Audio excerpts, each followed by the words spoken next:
Hello student, welcome to my channel Sharma lecturer. जितने भी student class 10 में है, आज का ये वीडियो सबसे ज्यादा इंपॉर्टेंट है। यूपी बोर्ड एग्जाम 2023 का ये हिंदी का एक वायरल पेपर है। आप लोगों को जो 16 फरवरी का हिंदी का पेपर है, यही पेपर आप लोगों को बोर्ड एग्जाम में देखने को मिलेगा। ये आप लोगों का हिंदी का एक वायरल पेपर है, तो आज के इस वीडियो को लास्ट तक जरूर देखना। मैं आप लोगों को सॉल्यूशन के साथ समझाऊंगा, तो आज की इस वीडियो को लाइक भी कर देना, शेयर भी कर देना। अगर चैनल पर नया तो सब्सक्राइब जरूर कर लेना, ठीक है।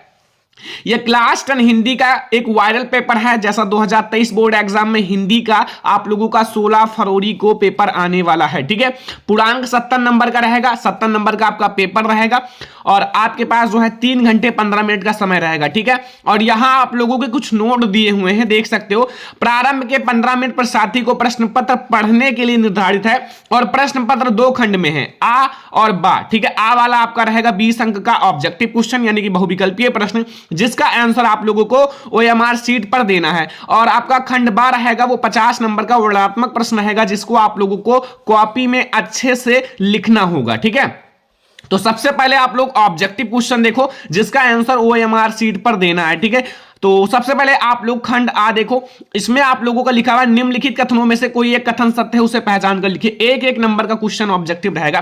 पहला प्रश्न है, शुक्ल युग की कला अवधि है, शुक्ल युग की कला अवधि कब तक है? ऑप्शन नंबर क्या है? 1850 ईस्वी से 1900 तक, या 1900 ईस्वी से 1920 तक, या 1919 ईस्वी से 1938 तक, या 1938 ईस्वी से 1947 तक।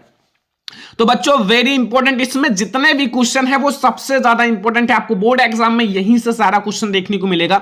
तो हमारा 1919 से 1938 ईस्वी तक हमारा होता है शुक्ल युग की कला अवधि, ठीक है। सारे क्वेश्चन आप लोगों को याद करना है और ये पूरा आप लोगों को क्वेश्चन तैयार कर लेना, ठीक है। छायोत्तर युग के प्रमुख कवि का नाम है, जो छायोत्तर युग है उसके प्रमुख कवि कौन है? ऑप्शन नंबर का है रामधारी सिंह दिनकर, खा है आप लोगों का डॉक्टर नागेंद्र, एंड गा है रामचंद्र शुक्ल, एंड घा है अध्यापक पूर्ण सिंह, ठीक है। तो छायोत्तर युग के प्रमुख कवि कौन है स्टूडेंट? तो छायोत्तर युग के प्रमुख कवि हैं रामधारी सिंह दिनकर। अगर आप लोग सही आंसर दोगे, 1 नंबर आपको तुरंत बोर्ड एग्जाम में मिल जाएगा, ये आप लोगों का बिल्कुल निश्चित होता है, ठीक है। अगला क्वेश्चन में आप लोग आओ, क्वेश्चन नंबर 3, भगवत शरण उपाध्याय द्वारा रचित निबंध कौन सा? 1 नंबर का ऑब्जेक्टिव है। भगवत शरण उपाध्याय द्वारा रचित निबंध कौन सा है? ऑप्शन नंबर का है ठूठा आम, खा है ठेले पर हिमालय, एंड यहां गा आप लोग कर लेना नदी के द्वीप या दृष्टिकोण। तो बच्चों भगवत शरण उपाध्याय द्वारा रचित निबंध कौन सा है? तो वो हमारा है ठूठा आम। ठूठा आम जो है वो भगवत शरण उपाध्याय द्वारा रचित निबंध है, ठीक है। आपका क्वेश्चन नंबर 4 है, सारे इंपॉर्टेंट ऑब्जेक्टिव क्वेश्चन इस वायरल पेपर में है, तो इसलिए आपसे रिक्वेस्ट है कि सारा क्वेश्चन तैयार करके जाना, क्योंकि आप लोगों को बोर्ड एग्जाम में 90% लाना है, तो बच्चा मेहनत करना पड़ेगा। रस मीमांसा के लेखक कौन है? ऑप्शन नंबर का है आचार्य रामचंद्र शुक्ल, खा है गुलाब राय, गा है भगवत शरण उपाध्याय, एंड गा है जयप्रकाश भारती। तो बच्चों रस मीमांसा के रचनाकार कौन है? आचार्य रामचंद्र शुक्ल। कौन है? आचार्य रामचंद्र शुक्ल। ऑप्शन नंबर का हमारा बिल्कुल सही है कि रस मीमांसा के जो रचनाकार हैं वो है आचार्य रामचंद्र शुक्ल। क्वेश्चन नंबर 5 देखो, शुक्ल युग के प्रमुख इतिहासकार हैं, शुक्ल युग के प्रमुख इतिहासकार बताना है। ऑप्शन नंबर का है डॉक्टर नागेंद्र, खा है हजारी प्रसाद द्विवेदी, गा है आपका बाबू गुलाब राय, एंड घा है इनमें से कोई नहीं। तो बच्चों जो शुक्ल युग के हमारे प्रमुख इतिहासकार हैं वो हैं बाबू गुलाब राय। कौन है? बाबू गुलाब राय, ठीक है। शुक्ल युग के प्रमुख इतिहासकार हैं। याद रखना जितना क्वेश्चन इसमें है, ठीक है। अब आप लोगों का क्वेश्चन नंबर 6 आ गया, निम्नलिखित में से आधुनिक काल के विशेषता कौन सी है? आधुनिक काल की विशेषता बताना है। ऑप्शन नंबर का है जीवन के यथार्थ की प्रधानता, एंड खा है बौद्धिकता की प्रधानता, ऑप्शन नंबर का और खा दोनों, या मुक्तक काव्य की प्रमुखता, ठीक है। तो इसमें हमारा ऑप्शन नंबर का और खा दोनों हो जाएगा। इनकी 2 विशेषता है, एक तो जीवन के यथार्थ की प्रधानता, एक है बौद्धिकता की प्रधानता, ठीक है। 1 नंबर आपको तुरंत मिल जाएगा, ओएमआर शीट पर आप लोग गा वाला ऑप्शन लगा देना, ठीक है। अगला देखो 7 नंबर क्वेश्चन है, साकेत महाकाव्य के रचनाकार किसके हैं? यह साकेत महाकाव्य की रचना किसने की है, ठीक है। ऑप्शन नंबर का है मैथिली शरण गुप्त, खा है जयशंकर प्रसाद, गा है नागार्जुन, या हरिओध। तो बच्चों मैथिली शरण गुप्त जी ने साकेत महाकाव्य की रचना की है। कौन किया है? मैथिली शरण गुप्त जी ने। हमारा क्वेश्चन नंबर 8 है कि प्रगतवादी युग की दो विशेषताएं कौन सी हैं। प्रगतवादी युग की दो विशेषताएं बतानी है स्टूडेंट, ठीक है। प्रगतवादी युग की दो विशेषताएं, ऑप्शन नंबर का है सौंदर्य भावना, खा है करुणा तथा नैस्य की भावना, या मानवतावादी प्रवृत्ति, या विद्रोह एवं क्रांति की भावना, ठीक है। तो प्रगतवादी युग की जो दो विशेषताएं हैं वो हमारा है गा मानवतावादी दृष्टिकोण और विद्रोह एवं क्रांति की भावना, यानी कि गा और घा हमारा दोनों सही हो जाएगा, ध्यान रखना हमारा क्वेश्चन नंबर 8 का, ठीक है। क्वेश्चन नंबर 9 आप लोग देखो, निम्न में से रीतिकाल के प्रमुख दो कवि कौन से हैं। रीतिकाल के दो कवि बताना है, एक है पद्माकर, एक है बिहारी, या फिर का और खा दोनों, या सूरदास, ठीक है। तो रीतिकाल के जो तो प्रमुख कवि हैं बच्चों वो हैं बिहारी और पद्माकर, ठीक है। दोनों हमारा सही है, ठीक है। ऑप्शन नंबर आपका का और खा दोनों सही है, ठीक है। ये हमारा क्वेश्चन नंबर 9 है, सारा क्वेश्चन याद रखना, ठीक है। क्वेश्चन नंबर 10 है कि ललित ललाम के रचयिता हैं, ठीक है। ललित ललाम के रचयिता कौन है, 1 नंबर का ऑब्जेक्टिव क्वेश्चन है। ऑप्शन नंबर का है पद्माकर, खा है मतीराम, या भूषण, या बिहारी। तो बच्चों जो ललित ललाम है इनके जो रचयिता हैं वो है मतीराम। कौन है, मतीराम। 1 नंबर का ऑब्जेक्टिव है मतीराम, ठीक है। तो ये हमारा बिल्कुल सही है। क्वेश्चन नंबर 11 पर आप लोग आ जाओ, क्वेश्चन नंबर 11 पर, ठीक है। इसमें क्या पूछ रहा है, ध्यान से देखो कि हंसी हंसी भाजय देख दूल्हा दिगंबर को, पाहुनी जे आवे हिमाचल के उछाल में, ठीक है। निम्न में कौन सा रस है, आपको इसमें बताना है कि कौन सा रस है बच्चों, ठीक है। कौन सा रस है ये आप लोगों को बताना है, श्रृंगार रस, करुण रस, हास्य रस, या वीर रस। तो इसमें बच्चों कौन सा रस है, ठीक है। हंसी हंसी, हंसी हंसी का मतलब होता है हंसना, तो इसलिए इसमें हमारा हास्य रस हो जाएगा। क्या हो जाएगा, हास्य रस। और हास्य रस का जो अस्थायी भाव होता है वो हंसना ही होता है, ठीक है।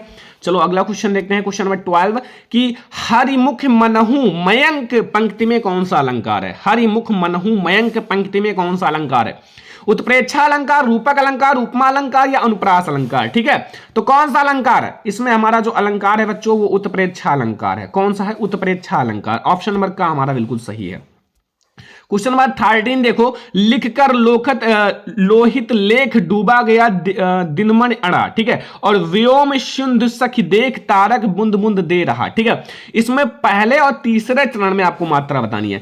पहले और आप लोगों का जो तीसरा चरण है इसमें मात्रा बतानी है, ठीक है। तो पहले और तीसरे चरण में हमारी 11 मात्राएं हैं। ऑप्शन नंबर का बिल्कुल सही है। आप लोग काउंट कर लेना, मैंने ऑलरेडी बताया है कैसे काउंट किया जाता है, ठीक है। अगला देखो क्वेश्चन नंबर 14 कि सुदर्शन शब्द में उपसर्ग है। सुदर्शन शब्द में उपसर्ग बताना है, ठीक है। ऑप्शन नंबर का है निर, या सु, या सहृदय, या बड़ा आ, ठीक है। तो सुदर्शन शब्द में जो आपका उपसर्ग है वो है सु। क्या है बच्चों, सु, ठीक है। यानी कि आपका आगे सु लगा, उपसर्ग का मतलब आगे जोड़ना, तो आगे सु लगा हुआ इसलिए सु हमारा हो जाएगा। घबराहट शब्द में प्रत्यय है, देखो अब आपको जो प्रत्यय है वो पीछे जुड़ता है, ठीक है। तो घबराहट में हमारा हा और टा लास्ट में जुड़ा हुआ इसलिए हट हमारा हो जाएगा। ऑप्शन नंबर का बिल्कुल सही है, ठीक है, ध्यान रखना। अब हमारा आता है बच्चों क्वेश्चन नंबर 16 कि भवानी शंकर में समास कौन सा है, तत्पुरुष समास, द्विगु समास, बहुब्रीहि समास, द्वंद्व समास। सबसे पहले आप ध्यान रखना कि आपके सिलेबस में द्वंद्व और द्विगु समास है, तो इसी दोनों में से कोई होगा। तो भवानी शंकर में हमारा बच्चों द्वंद्व समास है। कौन समास है, द्वंद्व समास। ध्यान रखना, बोर्ड एग्जाम में लिख कर आना, छोड़ कर नहीं आना। कमल राजीव जलज आदि कहलाते हैं, मतलब आदि क्या कहलाते हैं, विलोम या उपसर्ग या पर्यायवाची या हमारा प्रत्यय। तो बच्चों ये उल्टा नहीं है, ये हमारा एक ही कमल का कई नाम है, ठीक है। तो इसलिए हमारा एक ही के अगर ज्यादा नाम हो तो वो पर्यायवाची होता है, ठीक है। पर्यायवाची हमारा गा वाला ऑप्शन सही है। अगला क्वेश्चन आ जाओ बच्चों 18 नंबर क्वेश्चन, ठीक है। इसमें है कि प्रत्येकम संधि विच्छेद है, प्रतिएकम का संधि विच्छेद है, प्रतिधन एका, प्रतिधन एकम, या प्रतिएकम, या फिर प्रतिधन एकम, ठीक है। तो आपका प्रत्येकम का संधि विच्छेद होगा प्रतिधन एकम। ऑप्शन नंबर खा हमारा बिल्कुल सही है, ठीक है। ऑप्शन नंबर खा बिल्कुल सही है, ध्यान रखना, ठीक है। अब 19 नंबर क्वेश्चन बच्चों, मधुसा रूप है मधु का, ठीक है। मधुसा रूप है मधु का, इसको आप लोग चेक कर लेना, आप लोग इसका कमेंट बॉक्स में फटाफट कर दो, ठीक है। HW है, ये देख लो, इसको मैं बता देता हूं। हसेऊ, ठीक है, रूप है हस का, तो ये हमारा है विधिलिंग लकार प्रथम पुरुष बहुवचन। विधिलिंग लकार प्रथम पुरुष बहुवचन 1 नंबर का ऑब्जेक्टिव है, ठीक है। ये 20 मार्क्स का पहले आप लोगों को ऑब्जेक्टिव आएगा और उसका आंसर OMR शीट पर देना है, ठीक है। और इसमें जितने भी ऑब्जेक्टिव क्वेश्चन है बच्चों वो सबसे ज्यादा इंपॉर्टेंट है बोर्ड एग्जाम 2023 के लिए, ठीक है। अब हमारा आता है खंडवा। खंडवा में आप लोगों का है सबसे पहले क्या है बच्चों, आप लोगों का 6 नंबर का आप लोगों का गद्यांश, ठीक है। 6 नंबर का आप लोगों का सबसे पहले गद्यांश आएगा। निम्नलिखित गद्यांशों में से किसी एक नीचे दिए गए प्रश्नों का उत्तर दीजिए। ठीक है, सबसे पहले बच्चों ये आप लोगों का पहला गद्यांश है, 6 नंबर आपको मिलेगा और गद्यांश आप लोगों को बोर्ड एग्जाम में लिख कर आना है। ठीक है, लिखा हुआ है, दूसरी बात जो इस संबंध में विचारणीय है, ठीक है, वह यह है कि संस्कृति अथवा सामूहिक चेतना ही हमारे देश का प्राण है। इसी नैतिक चेतना के सूत्र से हमारे नगर और ग्राम, हमारे प्रदेश और संप्रदाय और हमारे विभिन्न वर्ग और जातियां आपस में बंधी हुई हैं। जहां उनमें और सब तरह की विभिन्नताएं हैं, वहां उन सब में एकता, यह एकता है। ठीक है, और इतना अंडरलाइन है, देख लो यहां तक अंडरलाइन है। इसी बात को ठीक तरह से पहचान लेने से बापू ने जनसाधारण को बुद्धिजीवियों के नेतृत्व में क्रांति करने के लिए तत्पर करने के लिए इसी नैतिक चेतना का सहारा लिया। ठीक है, अब सबसे पहले आप लोग इस गद्यांश को ध्यान से पढ़िएगा। जब आप लोग इस गद्यांश को ध्यान से पढ़ोगे ना तो आपको पता चल जाएगा कि इस चैप्टर से लिया गया। सबसे पहले हर जगह संस्कृति की बात की गई है। ठीक है, भारतीय संस्कृति। ठीक है, तो बच्चों सबसे पहले आप लोग और ध्यान से समझना, इसको सॉल्व करने के लिए सबसे पहले इस अंडरलाइन वाले पोर्शन को ध्यान से पढ़ना। अंडरलाइन वाले को कम से कम 2 से 3 बार पढ़ लेना। जब आप इसको 2 से 3 बार पढ़ लोगे ना तो फिर आप लोगों को इसका अर्थ ऑटोमेटिक समझ में आता चला जाएगा। सबसे पहले आपसे क्वेश्चन 3 पूछेगा, 3 क्वेश्चन पूछेगा बच्चों, और 3 क्वेश्चन में तीनों का आंसर देना। पहला, प्रस्तुत गद्यांश का संदर्भ लिखिए। अब संदर्भ आप लोगों को लिखना है ना, तो संदर्भ के लिए मैं आपको बता देता हूं, यह हमारा बच्चों भारतीय संस्कृति चैप्टर से लिया गया। किस चैप्टर से, मैं यहां लिख देता हूं, भारतीय संस्कृति चैप्टर से। ठीक है, भारतीय संस्कृति चैप्टर से। इसके जो लेखक हैं वो हैं आप लोगों का डॉक्टर राजेंद्र प्रसाद। कौन है? डॉक्टर राजेंद्र प्रसाद। तो अगर आप ये लिख दोगे ना 2 नंबर संदर्भ का मिल जाएगा। ठीक है, आपका पाठ का नाम, लेखक का नाम लिखना है, 2 नंबर आपको संदर्भ का मिल जाएगा तुरंत। अब आपका गद्यांश के रेखांकित अंश की व्याख्या तो मैंने बताया है ना बच्चों कि आप लोग इस जो आपका अंडरलाइन वाला है इसको 2 से 3 बार ध्यान से पढ़ लेना, फिर आप लोगों को सब कुछ समझ में आ जाएगा। ठीक है, और क्रांति के लिए बापू ने किसका सहारा लिया, तो इसी गद्यांश में आपको मिल जाएगा। इसका भी आंसर 2 नंबर आपको मिल जाएगा। ठीक है, तो आप लोगों को गद्यांश 6 नंबर का तुरंत फिक्स हो गया। अगर ये नहीं आता ना तो आगे आओ, इसको करो। ठीक है, ऑप्शन भी है, हे भगवान तब के लिए विपद के लिए इतना आयोजन। ठीक है, परम पिता की इच्छा के विरुद्ध इतना साहस, पिताजी क्या भीख नहीं मिलेगी, क्या कोई हिंदू भूपृष्ठ पर जीवित नहीं बचा रह जाएगा जो ब्राह्मण को 2 मुट्ठी अन्न दे सके, यह असंभव है, फेर दीजिए पिताजी, मैं कांप रही हूं, इसकी चमक आंखों को अंधा बना रहा है। ठीक है, सबसे पहले यहां से यहां तक अंडरलाइन है। ठीक है, अंडरलाइन वाला को आपको मैंने बताया कि 2 से 3 बार पढ़ो, क्योंकि इसका आप लोगों को व्याख्या भी करना होता है, 2 नंबर आपको मिलता है। ठीक है, तो ये अंडरलाइन वाला सबसे पहले ध्यान से पढ़ लेना, ध्यान से समझ लेना। फिर आप लोगों से इसमें 3 क्वेश्चन पूछेगा। यहां ऑप्शन आपका क्या है, उपयुक्त गद्यांश का संदर्भ लिखो। तो ये जो हमारा चैप्टर है, ये चैप्टर का नाम है ममता। ठीक है, और इसके जो लेखक हैं वो है जयशंकर प्रसाद। कौन है? जयशंकर प्रसाद। ठीक है, ममता चैप्टर है और जयशंकर प्रसाद जिसके लेखक हैं। ठीक है, सारे जितने भी इसमें गद्यांश पद्यांश ऑब्जेक्टिव क्वेश्चन है सारे बहुत ज्यादा इंपॉर्टेंट, आपसे रिक्वेस्ट है कि तैयार करके जाना। तीसरा है गद्यांश में किस कार्य को ईश्वर के विरुद्ध बताया गया है, गद्यांश में किस कार्य को ईश्वर के विरुद्ध बताया गया है, तो ये 2 नंबर आपको मिल जाएगा। मतलब दोनों में से कोई एक करके आना बोर्ड एग्जाम में, 6 नंबर आपको तुरंत मिल जाएगा, कोई नहीं काट सकता। आप सही से लिखना, प्रश्नोत्तर संख्या सब कुछ डाल के अच्छे से लिखना कि बोर्ड एग्जाम में जब कॉपी चक्कर एग्जाम में तो पता चले कि एक टॉपर की कॉपी है।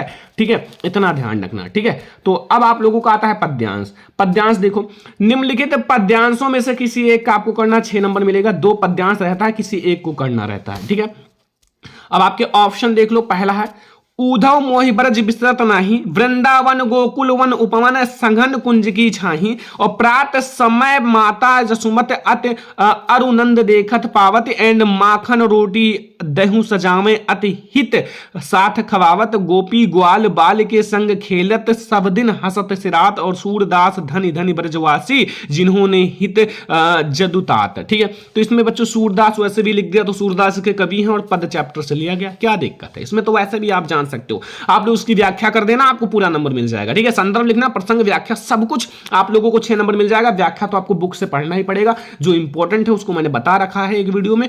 ठीक है, अगर कहोगे तो मैं दोबारा बता दूंगा। ठीक है, इसमें देखो पहला आप लोगों को संदर्भ पूछेगा और हिंदी में अनुवाद करना, 2 नंबर मिल जाएगा। ठीक है, एंड यहां फिर 2 क्वेश्चन और है बच्चों, श्री कृष्ण किसके ध्यान में खो गए थे, और वृंदावन गोकुल उपवन संग कुचन की छाया में आपको आशय स्पष्ट करना, इसका आप लोगों को अर्थ बताना है। ठीक है, अगर ये नहीं आता तो ये करो बच्चों, ये वाला, सेना नायक राणा के भी ठीक है। रण देख देख चाह भरे, एंड आप लोगों का मेवाड़ सिपाही लड़ते थे उत्साह से, क्षण मार दिया कड़कोड़ों से, और रण किया उतर कर घोड़ों से, और राणा रण कौशल दिखा दिखा। ठीक है। अब आप लोग अगर वो नहीं आता तो इसको कर दो। ठीक है। इसमें भी वही चीजें हैं, 3 क्वेश्चन पूछेगा, एक तो संदर्भ प्रसंग व्याख्या पूछेगा 2 नंबर का, फिर क्षण मार दिया कड़कोड़ों से पंक्ति में निहित भाव स्पष्ट कीजिए, और फिर आप लोगों को इसमें अलंकार बताना है। ठीक है। तो मतलब आप लोगों को गद्यांश पद्यांश में ऑप्शन होते हैं, 6 नंबर का रहेगा, कोई एक करना रहता है, 2 रहेगा, 2 में से किसी एक को करना। और इसमें जितने भी गद्यांश पद्यांश है बोर्ड एग्जाम के लिए वेरी इंपॉर्टेंट है। ठीक है। इसमें जितने जीवन परिचय हैं वो बिल्कुल तैयार कर लेना। निम्नलिखित लेखकों में से किसी एक लेखक का जीवन परिचय, उनकी रचना लिखना है 5 नंबर का। रामचंद्र शुक्ल, आचार्य रामचंद्र शुक्ल जी का मैंने पढ़ा रखा है, और ये बोर्ड एग्जाम के लिए वेरी इंपॉर्टेंट है। ये पूरा वायरल पेपर है, तो इसमें जितने भी क्वेश्चन है बोर्ड एग्जाम के लिए वेरी इंपॉर्टेंट है। और जयशंकर प्रसाद, ये भी बोर्ड एग्जाम के लिए वेरी इंपॉर्टेंट है, इसको भी तैयार कर लेना। भगवत शरण उपाध्याय, तो मतलब ये तीनों आप तैयार कर लेना। मतलब आप इसको तैयार करना या नहीं, लेकिन ये दोनों जरूर तैयार कर लेना। ठीक है। आचार्य रामचंद्र शुक्ल और जयशंकर प्रसाद जी का एकदम 100% आपका आएगा ही आएगा, तो मैं यहां लिख देता हूं 100%, तो आप लोग इसको तैयार कर लेना। ठीक है। अगला देखो, लिखा निम्नलिखित कवियों में से किसी एक कवि का जीवन परिचय तथा उनकी रचना लिखना है 5 नंबर का। सूरदास, सुमित्रानंद पंत और सुभद्रा कुमारी चौहान। तो सूरदास का तैयार करना, सुमित्रानंद पंत का तैयार करना, तुलसीदास जी का। ये 3 तो सबसे ज्यादा इंपॉर्टेंट है। तो इसमें देखो 2 तो बता रखा था मैंने, इसको तैयार कर लेना, तो मतलब ये 2 आ ही गया। ठीक है। अब आप लोग सुभद्रा कुमारी चौहान का तैयार करना या नहीं, लेकिन तुलसीदास का जरूर तैयार कर लेना, बोर्ड एग्जाम के लिए वेरी इंपॉर्टेंट है। तो 5 नंबर यहां से मिल जाएगा। अब बच्चों आपका आता है आगे, संस्कृत गद्यांशों में से किसी एक का करना है। ठीक है। अब यहां आपके 2 गद्यांश हैं। सबसे पहले आरक्षक श्रीमान, ठीक है, अयम अश्य चंद्रशेखर अया राजद्रोही गत दिने अन्य एंड असहयोगिता संभया एक्सा एंड आरक्षक। ठीक है। तो ये आप लोग बच्चों पढ़ लेना, और आप लोगों का अलछेंद्रा एंड ये सब चंद्रशेखरा इन चैप्टर से है। अगर वो नहीं आता तो यहां से आप, ये भी उसी चैप्टर से लिया गया है। ठीक है। तो मतलब आप लोगों के लिए वाराणसी चैप्टर बहुत ज्यादा इंपॉर्टेंट है, इसको जरूर तैयार कर लेना। और ये जो मैंने इसमें बताया है गद्यांश, ठीक है, संस्कृत का, इसको जरूर तैयार कर लेना। ठीक है। फिर आप लोगों का पद्यांश, इसमें दोनों बहुत ज्यादा इंपॉर्टेंट है, बोर्ड एग्जाम के लिए ये 2 बहुत ज्यादा इंपॉर्टेंट पद्यांश है। निम्नलिखित संस्कृत पद्यांशों का आप लोगों को संदर्भ अनुवाद लिखना है 5 नंबर का। देखो, सर्वे भवन्तु सुखिनः सर्वे सन्तु निरामया सर्वे भद्राणि पश्यन्तु मा कश्चित् दुर्भागा भवेत्। ठीक है। इसको जरूर तैयार कर लेना। और हमारा अगला है मरणम मंगलम यत्र विभूषणम एंड भूषणम, एंड आप लोगों का कैपीनम यत्र कैसे सह काशिकेन मोयते। ठीक है। तो ये दोनों बहुत ज्यादा इंपॉर्टेंट है बोर्ड एग्जाम के लिए, आप इन दोनों को तैयार कर लेना बोर्ड एग्जाम के लिए। ये पूरा वायरल पेपर है, तो इन दोनों में से कोई एक करना है। ठीक है। एक श्लोक आप लोगों को लिखना है, अपनी पाठ्य पुस्तक के संस्कृत खंड में से कंठस्थ किया हुआ कोई एक श्लोक लिखिए। 2 नंबर का रहेगा। एक श्लोक लिखना है, जो भी आपको याद है उसको लिख देना, जो इस प्रश्न पत्र में ना हो ये ध्यान रखना। मतलब इस दोनों को छोड़कर, इन दोनों को छोड़कर आप लोग जो श्लोक लिखना, ठीक है, इन दोनों को छोड़कर, ये प्रश्न पत्र में है तो इनको आप बिल्कुल भी मत लिखना, ये ध्यान रखना। ठीक है। अब आप लोगों का आता है स्टूडेंट, ये बहुत ज्यादा इंपॉर्टेंट, इसको मैंने बता रखा है। निम्नलिखित में से आपको 2 आंसर देना 4 नंबर का, बहुत ज्यादा इंपॉर्टेंट बच्चों, 4 नंबर आपको मिल जाएगा। और इसको मैंने 12 से 15 बता रखा है, उसको तैयार कर लेना।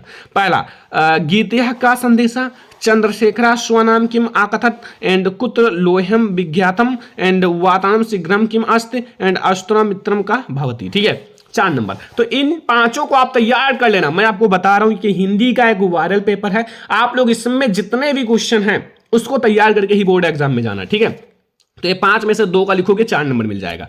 अगला देखो, निम्नलिखित में से कोई एक आपको विषय में निबंध लिखना है 9 नंबर का। छात्र के लिए पुस्तकालय की उपयोगिता, अपने मन से लिख सकते हो यार, छात्र के लिए पुस्तकालय की क्या उपयोगिता है, बहुत आसान है।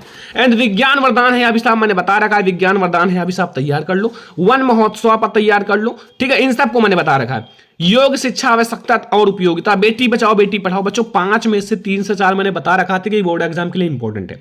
तो ये 5 में से कोई 2 से 3 4 तैयार कर लेना, और खुद से भी तैयार कर लेना। प्रदूषण की समस्या तथा समाधान को जरूर तैयार कर लेना। प्रदूषण की समस्या तथा समाधान आपके बोर्ड एग्जाम के लिए वेरी इंपॉर्टेंट है। ठीक है। अगला देखो, आप लोगों को स्वपठित खंड काव्य के आधार पर प्रश्नों का उत्तर देना है 3 नंबर का। आपको एक खंड काव्य तैयार करना है बच्चों, जो भी आपके उधर आता है। जैसे हर एक जिले का अलग अलग खंड काव्य होता है, देख सकते हो बहुत सारे खंड काव्य हैं, 3 नंबर का है। और हमारे इधर तो भैया ज्योति जवाहर आता है, ज्योति जवाहर खंड काव्य, तो इसलिए सारे बच्चे जो भी जिस जिले में जो आता है उसको तैयार कर लेना, ठीक है। तो ये हमारा है बच्चों एक हिंदी का वायरल पेपर, ठीक है। अगर आप लोग ये पेपर सॉल्व करके बोर्ड एग्जाम में जाते हो, ये बच्चों एक हिंदी का क्लास 10 का एक 2023 बोर्ड एग्जाम का वायरल पेपर है। यही आपको 16 फरवरी को हिंदी का पेपर देखने को मिलेगा। तो जितने भी बच्चे देख रहे हैं इस वीडियो को लाइक भी कर देना, शेयर भी कर देना, अगर चैनल पे नया तो सब्सक्राइब भी कर लेना। और भी मैं आप लोगों को सब्जेक्ट का पेपर लाऊंगा और हिंदी का मैराथन वीडियो आने वाला है, तो सभी लोग तैयार रहना देखने के लिए। तो चलो हम लोग मिलेंगे नेक्स्ट इंपॉर्टेंट वीडियो में, तब तक के लिए धन्यवाद।